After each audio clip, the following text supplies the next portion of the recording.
हमेशा के लिए कैसे मुक्त हों आलस से। कर्म का महत्व। आलस्य एक ऐसी बीमारी है जो स्वर्ग सी जिंदगी को धीरे धीरे ठहरा हुआ और निराशाजनक बना देती है। आलस्य के बारे में आपने अक्सर सुना होगा कि ये मनुष्य का सबसे बड़ा शत्रु होता है।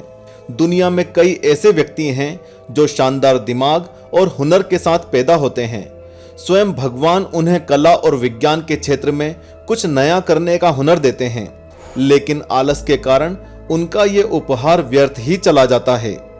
जब तक मनुष्य के पास समय होता है वो इस बात को नहीं समझ पाता, लेकिन बढ़ती उम्र और असफलता के बाद उसे ये बात समझ आती है कि उसने क्या खो दिया।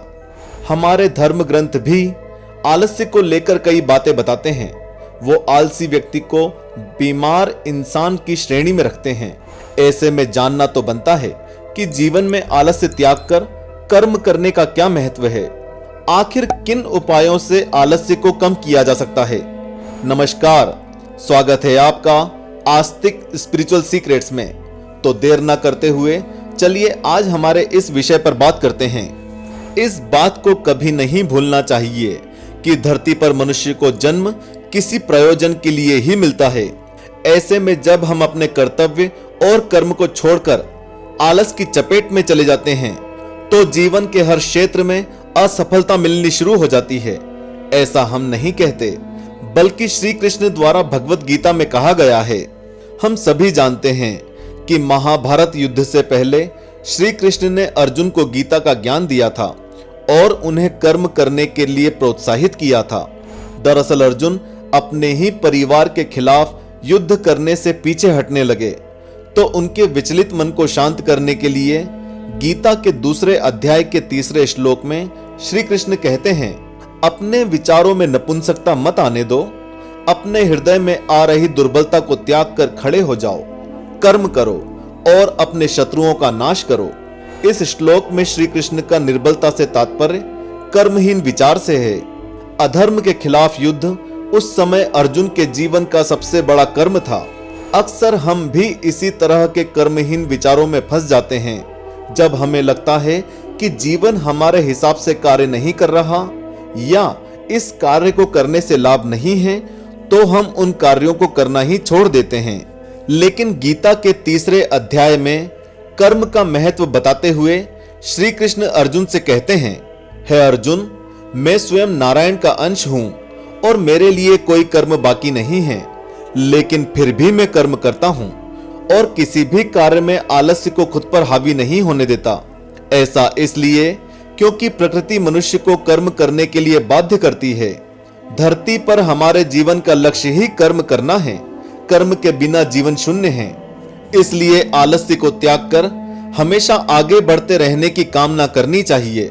इसके अलावा कर्म करते हुए कभी भी प्रतिफल की इच्छा नहीं रखनी चाहिए। यह कार्य ईश्वर पर छोड़ देना चाहिए। जब मनुष्य ऐसा करता है तो उसकी सफलताएं उसके जीवन को खुशियों से भर देती हैं और कष्ट का आभास नहीं होता।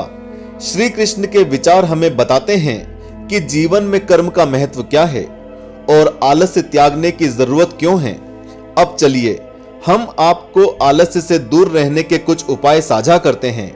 यकीन मानिए, अगर आपने इन विचारों को जीवन में उतारा तो आपकी कई परेशानियां हमेशा के लिए दूर हो जाएंगी। जरा सोचिए, जन्म के बाद जब बालक अपने नेत्र खोलता है तो उसके लिए पूरी दुनिया नई होती है। नई बातें जानने की जिज्ञासा उसे घेर लेती हैं। उत्सुकता के चलते ही वह बोलना, चलना और समाज में रहना सीखता है। लेकिन बड़े होते होते ये उत्सुकता कहीं गुम हो जाती है। इसका कारण है कि मनुष्य सोचने लगता है कि हमारे पास बहुत समय है और नई चीजें हम कल नहीं तो परसों आरंभ कर सकते हैं। लेकिन जरा सोचिए, अगर आप हर दिन इस विचार के साथ जीवन को जीना शुरू करें कि ये आपके जीवन का आखिरी दिन है, अगर हम सुबह से शाम तक के समय को ही हमारा शेष समय समझ लें तो हमारे शरीर में काफी फुर्ती आ जाएगी। यही नहीं, हम अपने कार्यों को एक ही दिन में पूरा कर सकेंगे। नहीं भी कर पाए तो उसे करने का प्रयास जरूर करेंगे। हर दिन मनुष्य अगर इसी विचार से जीना शुरू कर दे तो हम अपने सभी लक्ष्य हासिल कर सकेंगे। श्री कृष्ण कहते हैं कि पलों से मिलकर घड़ी बनती है और घड़ी से मिलकर प्रहर, प्रहर से मिलकर दिन बनते हैं और दिन से मिलकर माह, माह से मिलकर वर्ष। अगर मनुष्य अपना हर दिन, हर प्रहर उत्साह से जिए तो हमारा संपूर्ण जीवन सार्थक हो सकता है। सफलता और आलस्य दूर करने की ये कुंजी जीवन के हर क्षेत्र में काम करती है और कर्म करने के लिए प्रोत्साहित करती है। भागवत गीता के 6ठे अध्याय में श्री कृष्ण ने यह भी ज्ञान दिया है कि आलस्य को जन्म देने का और कार्य में बाधा उत्पन्न करने का कार्य मन ही करता है। हम अक्सर मन की सुनकर विशेष निर्णयों को कल के लिए टाल देते हैं। श्री कृष्ण कहते हैं कि जो व्यक्ति मन को अपने वश में रखना सीख जाता है उसके लिए कोई भी कार्य कठिन नहीं होता। मनुष्य अगर अपने मन पर अंकुश लगाना जान जाए तो उससे सफलता अवश्य ही हासिल होती है। मात्र अपने मन को साध लेने से जीवन के बाकी क्षेत्र अपने आप सज जाते हैं। तो भक्तों, आज ही आलस को छोड़ दीजिए। आज ही लिस्ट बनाइए, जीवन में क्या हासिल करना था, क्या सीखना था और क्या क्या रह गया, जो करके आपको लगे कि आप खुश नहीं, बहुत खुश हैं और जीवन में कुछ मुकाम हासिल किया है या आपका धरती पे आना कारगर हुआ है, ऐसा महसूस करेंगे। अभी भी देर नहीं हुई है। इस जन्म को ऐसे ही व्यर्थ ना जाने दें और कमेंट करके बताएं अपनी इच्छा, जो आप करना चाहते हैं या करते करते रह गए। तो ये थी कुछ ऐसी गहन जानकारी जो मनुष्य को आलस्य करने से रोकती है और सफलता का मार्ग दिखाती है। अगर मनुष्य ईश्वर के बताए इस मार्ग के बारे में सोचे और उस पर चले तो उसे कभी भी आलस्य नहीं घेर सकता। ऐसे मनुष्य की सदा ही विजय होती है।